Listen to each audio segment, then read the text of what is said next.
नमस्कार, आप देख रहे हैं न्यूज़ वन इंडिया। मैं हूं आपके साथ ऋतु तिवारी पोखरियाल। बुलेटिन की शुरुआत करेंगे। बीजेपी की कोर कमेटी की बैठक आज है। आज शाम बुलाई गई है बीजेपी की कोर कमेटी की बैठक।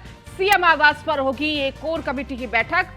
CM Yogi Adityanath, deputy CM KP Maurya और ब्रजेश पाठक रहेंगे मौजूद। तो प्रदेश अध्यक्ष भूपेंद्र चौधरी और प्रदेश महामंत्री धर्मपाल सिंह भी इस बैठक में मौजूद होंगे।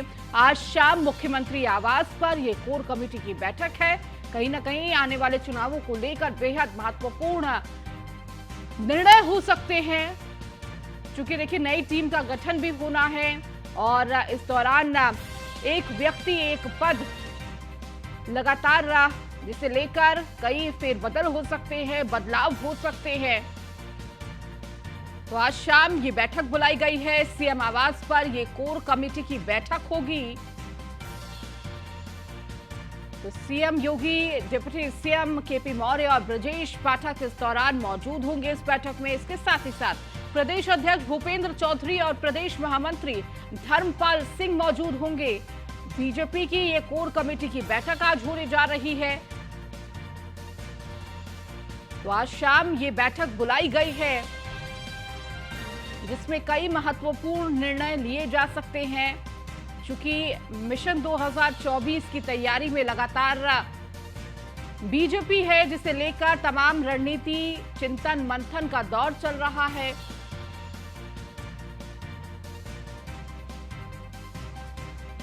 और अधिक जानकारी के साथ हमारे संवाददाता नीलेश चौहान हमारे साथ जुड़ चुके हैं। उनसे ताजा अपडेट ले लेते हैं। नीलेश, आज बीजेपी कोर कमेटी की बैठक है, बेहद महत्वपूर्ण ये बैठक मानी जा रही है। क्या कुछ इस बैठक में रहने वाला है? किन किन अहम मुद्दों पर इस दौरान चर्चा हो सकती है?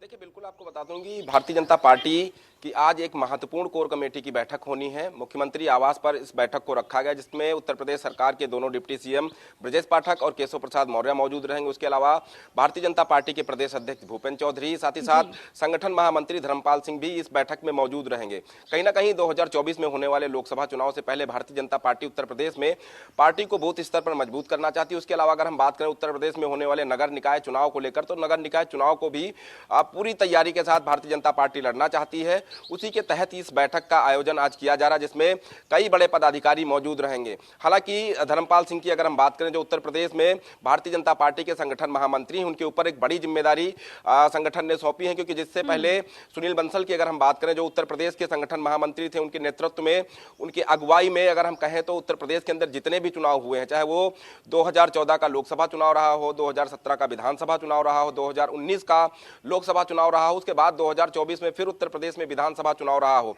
सुनील बंसल की रणनीति का ही नतीजा रहा कि इन सारी चुनाव में भारतीय जनता पार्टी के जो प्रत्याशी थे पूर्ण बहुमत के साथ विजयी हुए हैं।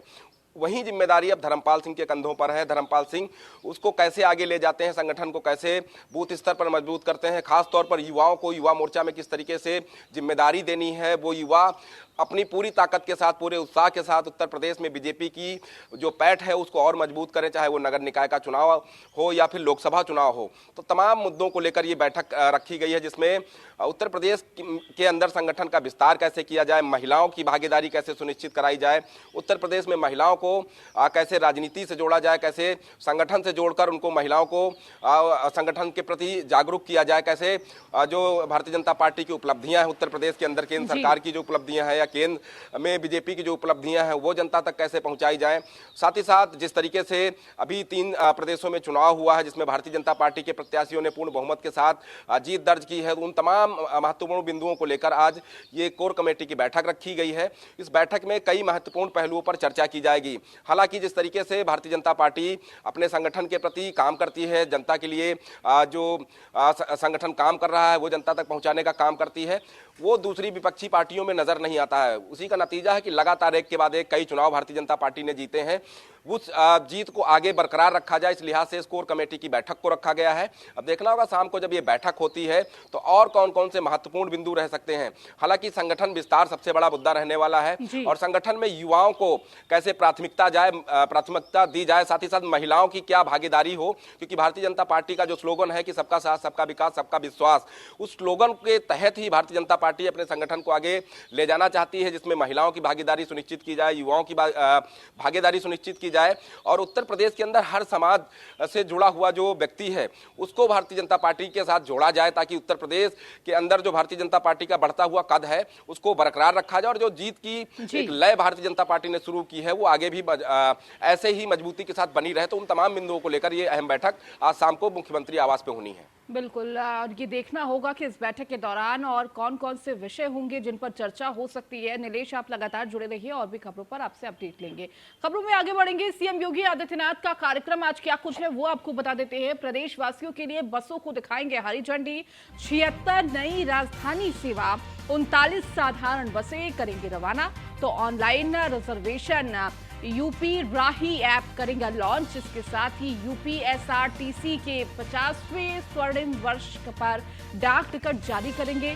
तो डिप्टी सीएम ब्रजेश पाठक कार्यक्रम में मौजूद रहेंगे। परिवहन मंत्री दयाशंकर सिंह भी इसमें मौजूद होंगे। तो तमाम कार्यक्रम सीएम योगी आदित्यनाथ के रहने वाले हैं, जहां पर कई बसों को हरी झंडी दिखाते हुए नजर आएंगे। राजधानी ये बसें होंगी, इसके साथ ही कुछ सामान्य बसें हैं जिन्हें हरी झंडी दिखाएंगे। इसके साथ ही ऐप के लॉन्च को भी सीएम योगी आदित्यनाथ करेंगे। प्रदेशवासियों के लिए बसों को हरी झंडी दिखाएंगे। 76 नई राजधानी सेवा है, 39 साधारण बसें हैं जिन्हें रवाना किया जाएगा। और अधिक जानकारी के साथ हमारे संवाददाता नीलेश चौहान हमारे साथ जुड़े हुए हैं, उनसे ताजा अपडेट ले लेते हैं। नीलेश, आज सीएम योगी आदित्यनाथ के क्या कुछ महत्वपूर्ण कार्यक्रम रहने वाले हैं? देखिए, बिल्कुल अगर मुख्यमंत्री योगी आदित्यनाथ के कार्यक्रमों की बात करें तो यूपीएसआरटीसी का 50वां स्वर्णिम दिवस आज मनाया जाना है। इस अवसर पर उत्तर प्रदेश के मुख्यमंत्री योगी आदित्यनाथ उत्तर प्रदेश की जनता को तोहफा देते हुए नजर आएंगे। राजधानी एक्सप्रेस की जो 76 बसें हैं उनको आज जो है हरी झंडी दिखाकर मुख्यमंत्री योगी आदित्यनाथ उत्तर प्रदेश के अलग अलग जनपदों के लिए रवाना कर देंगे। उसके अलावा अगर हम बात करें साधारण बसों की तो 39 ऐसी साधारण बसें हैं जिनको मुख्यमंत्री हरी झंडी दिखाकर रवाना करने के साथ साथ जो 50वां यूपीएसआरटीसी का स्वर्णिम दिवस है उस अवसर पर डाक टिकट भी जारी किया जाएगा। हालांकि उत्तर प्रदेश की जनता के लिए एक और बेहतर तोहफा होली के त्योहार से पहले उत्तर प्रदेश सरकार लेके आई है, जिसको मुख्यमंत्री योगी आदित्यनाथ की तरफ से आज लॉन्च किया जाएगा। यूपी राही ऐप, इस ऐप के माध्यम से अब उत्तर प्रदेश की जनता जो अपने घरों में बैठकर ऑनलाइन बसों का रिजर्वेशन करा सकती है, ताकि समय पर उनको बस के अंदर सीट मिल सके और वो अपने गंतव्य के लिए समय पर रवाना हो सके। उसके अलावा यूपी राही ऐप की अगर हम बात करें, यूपी राही ऐप को आसान बनाया गया है ताकि जो उत्तर प्रदेश के ग्रामीण अंचल से आने वाले यात्री हैं उनको असुविधा ना हो, ऐप चलाने में कोई दिक्कत ना हो। हिंदी और अंग्रेजी दोनों भाषाओं में इस बाकायदा ऐप को रखा गया है ताकि हिंदी पढ़ने वाले लोग हिंदी में अपने रिजर्वेशन को करा लें। उसके अलावा अंग्रेजी पढ़ने वाले लोग अंग्रेजी में ऐप को चलाकर अपने रिजर्वेशन को कंफर्म करा लें। तो कहीं ना कहीं उत्तर प्रदेश की जनता के लिए यूपी राही ऐप एक बेहतर तोहफा हो सकता है, क्योंकि अक्सर देखा जाता है कि जब त्योहार का समय होता है या शादी बारात का समय चलता है तो ऐसे अवसर पर उत्तर प्रदेश के तमाम बस अड्डों पर भारी भीड़ देखने को मिलती है। एक एक बस में संख्या से ज्यादा सवारियां बैठती हैं। ऐसे में लोगों को असुविधा ना हो, अपनी सुविधा के अनुसार अपने घर से बैठकर ही कुछ दिन पहले ही वो बसों में भी अब सीट का रिजर्वेशन करा पाए, उस लिहाज से महत्वपूर्ण ऐप का से शुभारंभ हो जाएगा। तो कहीं ना कहीं उत्तर प्रदेश सरकार का लगातार प्रयास रहा है कि उत्तर प्रदेश की जनता के लिए उत्तर प्रदेश में परिवहन की जो कनेक्टिविटी है उसको बढ़ाया जाए। उसी के लिहाज से आज जो बसों को हरी झंडी दिखाई जानी है, उसके अलावा साधारण बसों को भी आज रवाना किया जाना है। होली से त्योहार के पहले उत्तर प्रदेश की जनता के लिए बेहतर तोहफा है। हालांकि होली के त्योहार को देखते हुए उत्तर प्रदेश सरकार ने पहले ही बड़े पैमाने पर प्रबंध किए हैं। 500 से ज्यादा अतिरिक्त बसें लगाई गई हैं जो उत्तर प्रदेश के अलग अलग जनपदों के लिए समय समय पर रवाना होती रहेंगी ताकि उत्तर प्रदेश की जनता को असुविधा ना हो। तो इन तमाम महत्वपूर्ण कार्यक्रमों में योगी आदित्यनाथ शिरकत करेंगे। उसके अलावा अगर हम आज इस कार्यक्रम की बात करें जिसमें डाक टिकट जो है जारी किया जाएगा, साथ ही साथ बसों को हरी झंडी दिखाई जाएगी। इसमें मुख्यमंत्री योगी आदित्यनाथ के साथ डिप्टी सीएम ब्रजेश पाठक, साथ ही साथ परिवहन विभाग के जो मंत्री हैं दयाशंकर सिंह, वो मौजूद रहेंगे। इनकी मौजूदगी में इन पूरे कार्यक्रम को इस कार्यक्रम के माध्यम से बसों को हरी झंडी दिखाकर ऐप का शुभारंभ किया जाएगा। तो कहीं ना कहीं ये उत्तर प्रदेश की जनता के लिए आज महत्वपूर्ण तोहफा उत्तर प्रदेश सरकार की तरफ से रहेगा। ठीक है नीलेश, बहुत शुक्रिया इन तमाम जानकारियों को देने के लिए। चलिए खबरों में आगे बढ़ेंगे। 2 दिवसीय कौशल महोत्सव का शुभारंभ आज से हो चुका है। ब्रजेश पाठक, भूपेंद्र चौधरी करेंगे कार्यक्रम का उद्घाटन। सीएम योगी 5 मार्च को कार्यक्रम का समापन करेंगे। कार्यक्रम में 112 कंपनियां महोत्सव में हिस्सा लेगी। तो 2 दिवसीय कौशल महोत्सव का शुभारंभ आज होगा। जहां सीएम योगी 5 मार्च को इस कार्यक्रम का समापन करेंगे। आज डिप्टी सीएम इस कार्यक्रम का उद्घाटन करते हुए नजर आएंगे।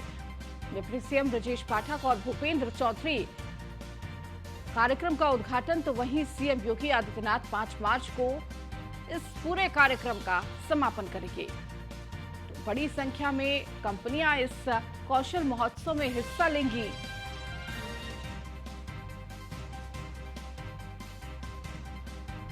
तो कार्यक्रम में 112 ऐसी कंपनियां हैं जो इस कौशल महोत्सव में हिस्सा लेंगी।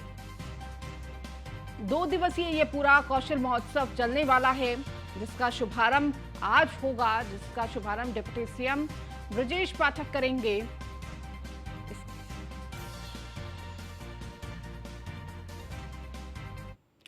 सिपाही के 2500 पदों पर खिलाड़ियों की भर्ती जल्द होगी। उत्तर प्रदेश पुलिस भर्ती और पदोन्नति बोर्ड सिपाही के पदों पर भर्ती दूसरे राज्यों के खिलाड़ी भी कर सकेंगे आवेदन।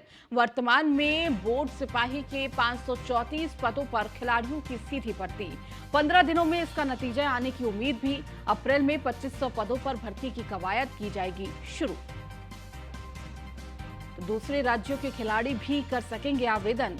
वर्तमान में बोर्ड सिपाही के 534 पदों पर खिलाड़ियों की सीधी भर्ती, तो 15 दिनों में इसका नतीजा भी सामने आने की उम्मीद है। तो माना जा रहा है कि अप्रैल में 2500 पदों पर भर्ती की कवायद शुरू की जाएगी। तो सिपाहियों के 2500 पदों पर खिलाड़ियों की भर्ती जल्द होगी। उत्तर प्रदेश पुलिस भर्ती एवं पदोन्नति बोर्ड सिपाही, तो दूसरे राज्यों के खिलाड़ी भी कर सकेंगे आवेदन।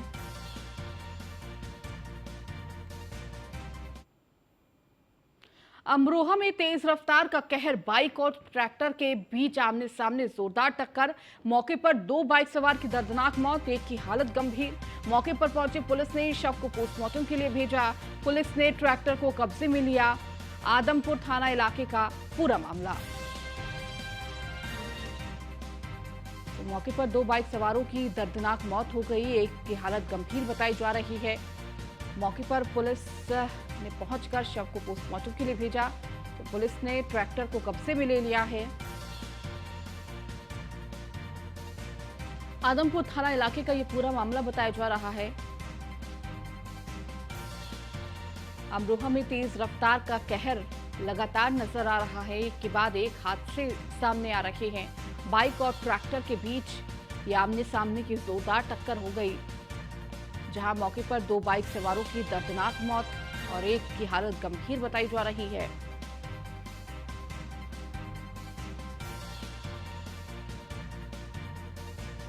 वहीं पुलिस अब पूरे मामले की छानबीन कर रही है। वहीं ट्रैक्टर चालक और ट्रैक्टर को सीज कर लिया गया है।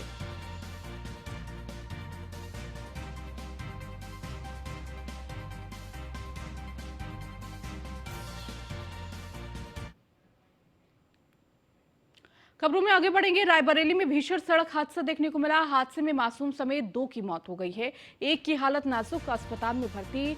भदोखर थाना के कुचरिया के पास की ये घटना है। हादसे में मासूम समेत 2 की मौत हुई है,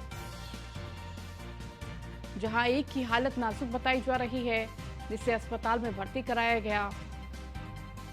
भदोखर थाना के कुचरिया के पास की ये पूरी घटना है। रायबरेली में ये भीषण सड़क हादसे में मासूम समेत 2 की मौत। तो लगातार सड़क हादसे कम नहीं हो रहे।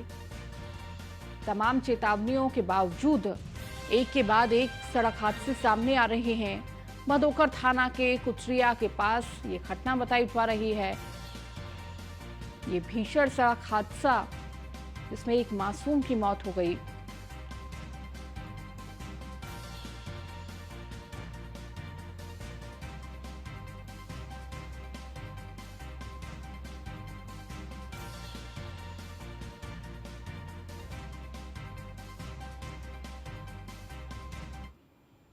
अब खबर हापुड़ से है, जहां आग लगने से मचा हड़कंप। टेंट के गोदाम में आग लगने से हड़कंप मच गया है। दमकल की गाड़ियों ने आग पर काबू पाया। आग लगने से लाखों का नुकसान हुआ है।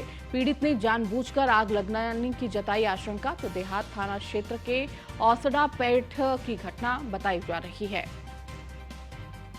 तो टेंट के गोदाम में आग लगने से हड़कंप मच गया। दमकल की गाड़ियों ने आग पर काबू पाया। तो आग लगने से लाखों का नुकसान हुआ है। वहीं पीड़ित ने जानबूझकर आग लगाने की आशंका जताई है। हालांकि पुलिस अब पूरी मामले की जांच पड़ताल में जुटी हुई है कि आखिर किस वजह से ये पूरी आग लगी।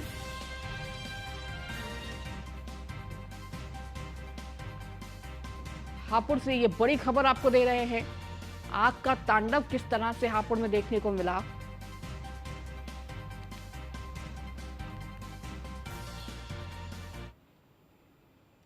अब खबर फर्रुखाबाद से, जहां संदिग्ध हालत में परचून की दुकान में लगी आग। दुकान में आग लगने से लाखों का सामान जलकर खाक हुआ।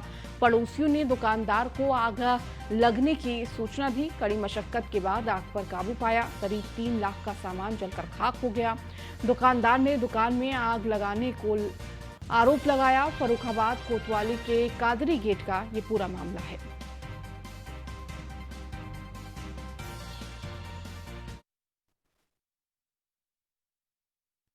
पता नहीं, बंद करके गए 12 बजे गए, बंद करके गए।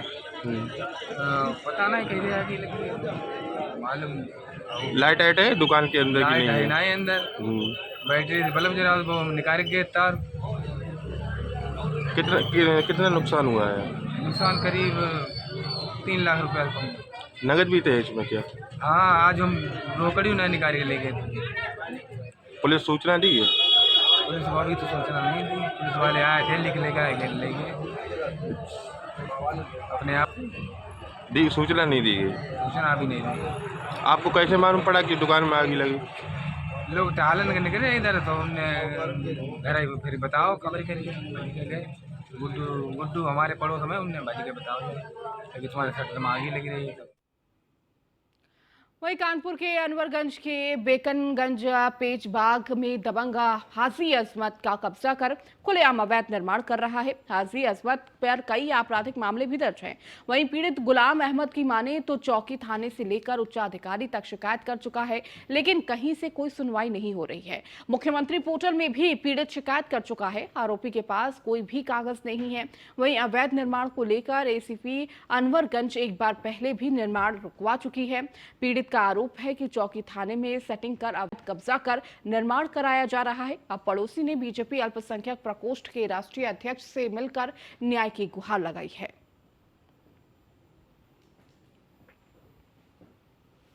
जमीन पे हाजी अजमत जमीन पे कब्जा कर रहे हैं और उसके लिए मैं काफ़ी टाइम से दौड़ रहा हूँ। इधर उधर सब तरफ मैं जा रहा हूँ, जिसके पास जाता हूँ कोई मेरी सुनवाई नहीं होती है। मैंने सारे अधिकारियों को मैंने सूचित किया है और डीएम कने, एसपी कने, आईजी कने, कमिश्नर कने, मैंने सबके वहाँ सूचित किया जाके। और थाने में जाता हूँ, मेरी थाने में सुनवाई नहीं होती है। कभी अनवरगंज सीओ के पास भेजा जाता है, कभी बेगमगंज से अनवरगंज, अनवरगंज से बेगमगंज। मुझको इधर उधर घुमाया जाता है, मेरी सुनवाई कोई नहीं की जाती है। जमीन मेरी पेज बाग 93/9 पेज बाग में है। कैसे कब्जा कर दिया अजमत ने?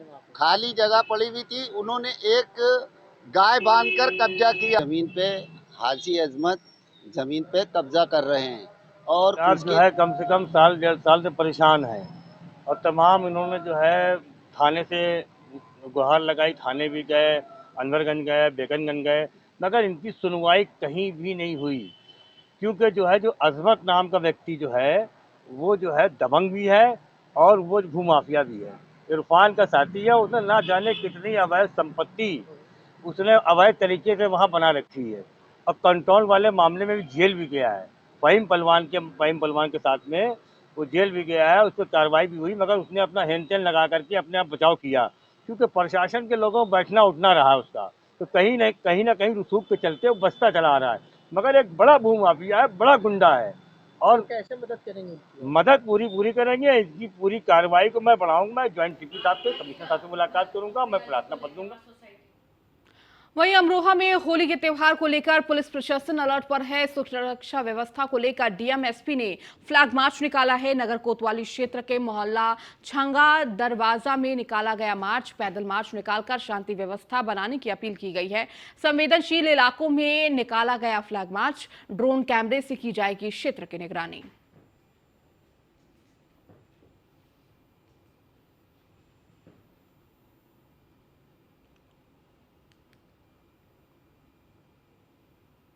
मेरठ के जिला अस्पताल में उपचार के दौरान मरीज की मौत को लेकर परिजनों ने जमकर हंगामा किया। आपको बता दें कि कोतवाली क्षेत्र के सराय बहलीम में रहने वाले शादमान को पिछले 1 हफ्ते पहले पीलिया होने के चलते अस्पताल में भर्ती कराया गया था, जहां परिजनों ने आरोप लगाते हुए बताया कि डॉक्टर की लापरवाही और गलत दवाई लगाने की वजह से मरीज की हालत बिगड़ने के बाद मरीज की मौत हो गई है, जिसको लेकर परिजनों ने हंगामा किया। जहां हंगामा की सूचना मिलने के बाद मौके पर पहुंची पुलिस ने हंगामा कर रहे लोगों को समझा बुझाकर शांत कराया, जिसके बाद परिजन मृतक के शव को घर ले गए। फिलहाल पुलिस मामला दर्ज कर जांच में लगी हुई है। तो अस्पताल में युवक की मौत के बाद परिजनों का यह हंगामा देखने को मिला। परिजनों ने अस्पताल पर आरोप लगाए कि गलत तरीके से इलाज किया गया और गलत दवाई लगाई गई, जिसकी वजह से युवक की मौत हो गई है। तो अस्पताल में ये परिजनों का हंगामा, जहां अस्पताल में युवक की मौत के बाद परिजन लगातार अस्पताल पर कार्रवाई की मांग कर रहे हैं।